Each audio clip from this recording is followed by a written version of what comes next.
दोस्तों, मेरा नाम मुकेश वानिया है और वैसे मेरी चैनल है स्पिरिचुअल सब्जेक्ट एस्ट्रोलॉजी के सब्जेक्ट के ऊपर है। वैसे मैंने काफ़ी वीडियो पहले बना चुका हूँ, तो आप मेरे से रेफ़र करना, काफ़ी नॉलेज मिलेगी आपको। आज भी मैं कुछ इंपॉर्टेंट बात आपको बताऊंगा। उसके पहले मैं कुछ और बताना चाहता हूँ मेरी पर्सनल लाइफ के बारे में। मेरा ये कंटिन्यूस 5वां 6ठा मनुष्य होता है। कुछ लोगों ने मुझे बताया हुआ है मेरी लाइफ में कुछ ऐसी प्रॉब्लम हुई थी शादी की, जिसकी वजह से मैंने बताते काफ़ी लोगों को मिला, स्पिरिचुअल लोगों को, साधु महात्मा को, माता जी के जो भक्त होते हैं उनको, तो मुझे इन्फॉर्मेशन मिली है। और मेरी जो लाइफ है, my life is devoted to God. मेरा जो ये ज़िंदगी मेरी जो है वो इस भगवान के बारे में, ईश्वर के बारे में लोगों को मैसेज देने के लिए, मतलब इसको बोलते हैं संत महात्मा, आध्यात्मिक व्यक्ति, स्पिरिचुअल सब्जेक्ट पे कहते हैं जिसको, फिलोसोफर भी कह सकते हैं। तो मेरी चैनल को सब्सक्राइब करना और अपने फ्रेंड सर्कल में, अपने कॉन्टेक्ट्स में भेजते रहना। आपको ऑटोमेटिकली आपकी लाइफ के अंदर बेनिफिट मिलेगा, इकोनॉमिकल, हर तरह से, हेल्थ वाइज काफ़ी ऐसी इन्फॉर्मेशन आएगी जो आपकी लाइफ में बहुत काम आएगी। मैं ऐसी काफ़ी इन्फॉर्मेशन देने वाला हूँ आगे के मेरे वीडियोस में। तो आज मेरा जो टॉपिक है वो स्पिरिचुअल सब्जेक्ट। काफ़ी मैंने देखो मार्केट में बहुत वीडियोस आज यूट्यूब पे आ रहे हैं और लोग साधु महात्मा बोल रहे हैं कि भाई सुबह 3 से 4 बजे 5 बजे भक्ति करनी चाहिए, भगवान को याद करना चाहिए।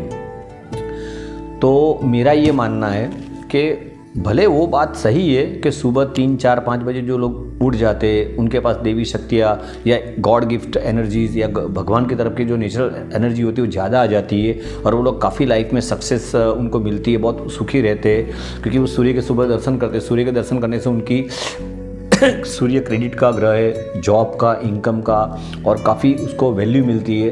तो ये बात सही है, लेकिन इसका मतलब ये नहीं है कि बाकी के टाइम पूजा पाठ नहीं होती या उससे कोई कम फल मिलता है, ऐसा कुछ भी नहीं है। क्योंकि जिसको हम इंडिया में 3 से 4-5 बजे सुबह मानते, वो अमेरिका में या कोई और कंट्री में देखो वहाँ पे डिफरेंस होगा 4-5 घंटा। तो हर जगह का वो टाइम अलग अलग है। तो हम ऐसा कैसे मान सकते कि भाई सुबह 4 से 5 में ही भगवान इंडिया में घूम रहा है, तो उस टाइम तो अमेरिका में या कोई दूसरे कंट्री में कुछ और होगा समय, ऐसा है। तो ये बात माइंड में से निकाल दो कि सिर्फ वही टाइम पे ही उठने से, ऐसे बहुत से लोगों ने वीडियो बनाए, इसलिए मैं आपको दे रहा हूँ इन्फॉर्मेशन कि सिर्फ 3 से 5 बजे का जो टाइम है, नो डाउट वो गुड टाइम है, अच्छा टाइम है। क्योंकि उस टाइम क्या होता है कि लोग सो गए होते, गाड़ियाँ नहीं चलती, उनका आवाज़, नॉइज़ नहीं होता, पॉल्यूशन नहीं होता है, काफ़ी ट्रैफिक का नॉइज़ वो में नहीं, एकदम एटमॉस्फेयर बहुत शांत होता है। सुबह 3, 4, 5 बजे लोग सो गए होते, इसलिए वो शांति तुम्हें मिलती है। तो वो शांति में पूजा करने से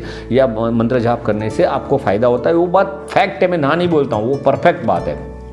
लेकिन उसके सिवाय भी आप अपने कोई जहाँ कोई मेडिटेशन सेंटर है या जहाँ पे कोई स्पिरिचुअल जहाँ पे कोई संस्था है, कोई ऐसी इंस्टीट्यूट है या मंदिर है जहाँ पे बिल्कुल शांति हो, तो वहाँ पे भी आप, चाहे वो आप सुबह 8 बजे, 9 बजे, 10 बजे, दोपहर में 12 बजे, 2 बजे भी कर सकते हो। भगवान को आप एनी टाइम 24 आवर्स उसके नाम के ही है, रात को 12 बजे करो, 2 बजे करो, कभी भी करो, कोई इसका टाइम लिमिट नहीं है।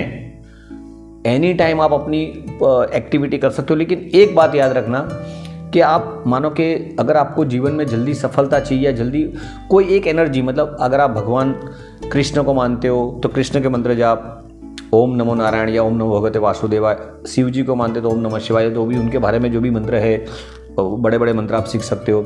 माता जी का तो ओम ह्रीं क्लीं चामुंडाय, चाहे जय अम्बे या जय चामुंडा, ऐसे कुछ।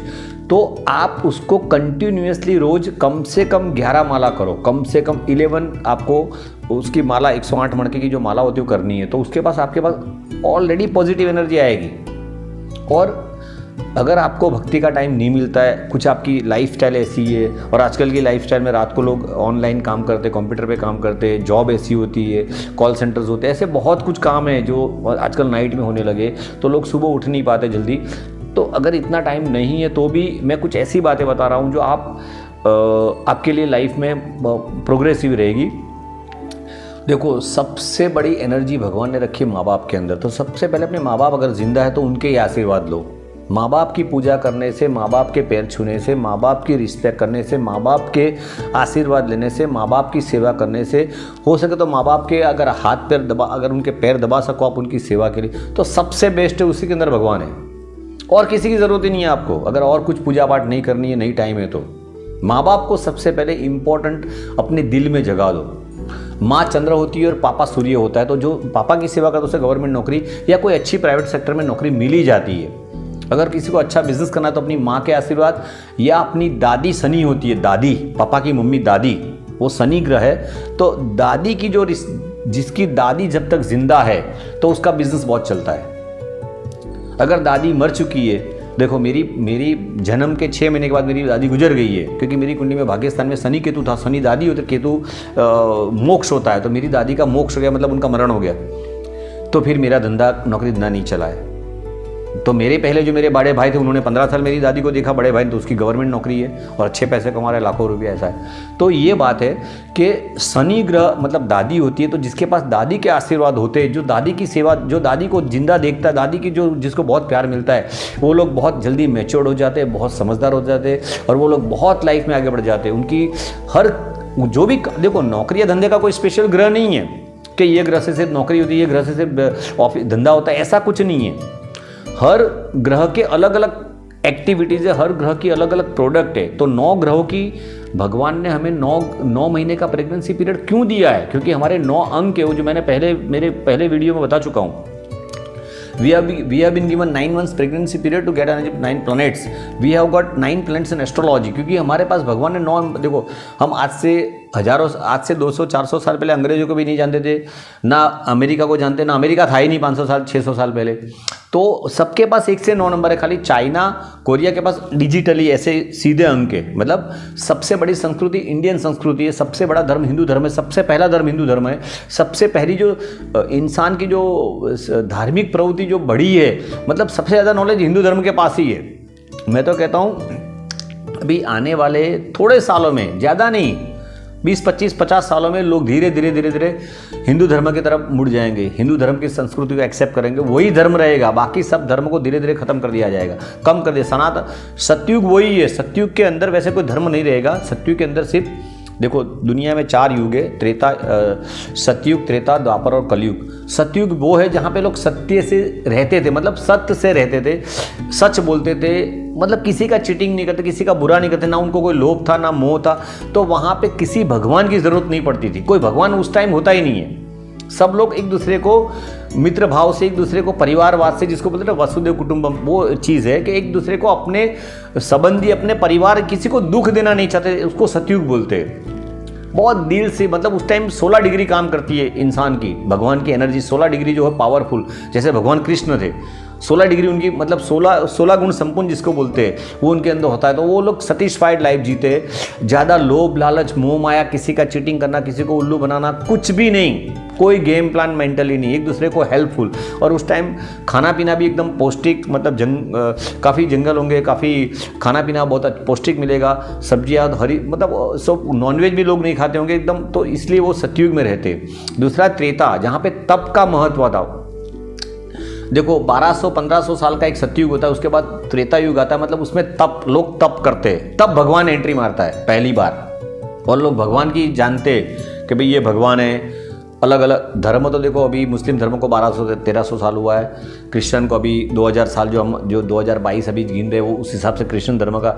बाकी जो दूसरे धर्म जो है मुझे सब पता नहीं है जितने भी है, लेकिन वो सब ज़्यादा से ज़्यादा इतने हैं। सबसे ज़्यादा पुराना हिंदू धर्म है, सबसे पुराना, उसके ऊपर बाकी सब डिपेंडेंट है। दूसरे धर्म जो भी है वो सब उसके अंदर से निकली हुई शाखा है। तो मेन हिंदू धर्म ये जो सनातन धर्म की जो गीता, बाइबल, आप भागवत पढ़ो, गीता पढ़ो, या शिव पुराण पढ़ो, या कोई भी पुराने शास्त्र हिंदू के पढ़ो, उसमें सब डिटेल आपको मिलेगी। और वही बेसिक है, वही बेसिक लाइफ का फंडामेंटल साइंस है। तो पहले उसके अंदर जाओ।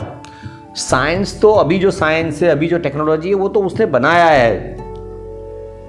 अब देखो इतने हजारों लोग दुनिया में आए हैं, बच्चे जो पहले लोग पशु प्राणी में काफ़ी लोग थे, आज से 50-100 साल पहले जंगल बहुत थे, तो वहाँ पे पशु प्राणी की यूनि में बहुत लोग रहते थे। और अभी जो बच्चे भी जन्मे नए, गाड़ियाँ घुमाते, बिंदास प्लेन में घूमते, वो सब उसकी वजह है। उनकी लाइफस्टाइल एकदम जंगली जानवर या फ्री लाइफस्टाइल है, जिसको बोलते हैं फ्री लाइफस्टाइल। लड़के आजकल सिगरेट दारू पीती है, जो पहले नहीं था हमारे ज़माने में, ये सब चीज़ें। तो ये वो कल्चर है जो नई पीढ़ी जो आई है, वहाँ से आई है टेक्नोलॉजी, जिसको हम, मतलब ये प्रेजेंट युग में रहते, प्रेजेंट सिचुएशन में रहते। खाना पीना मौज मस्ती एंजॉय करो, मोक्ष की बातें नहीं।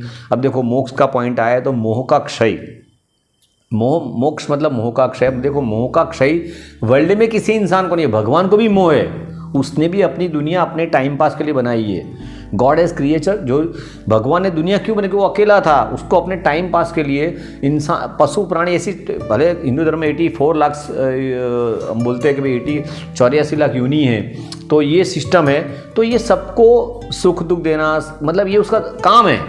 भगवान का काम क्या है, तुम्हारे सुख, तुम्हारे कर्मों के हिसाब से इसका हिसाब किताब रचन लेते रहना।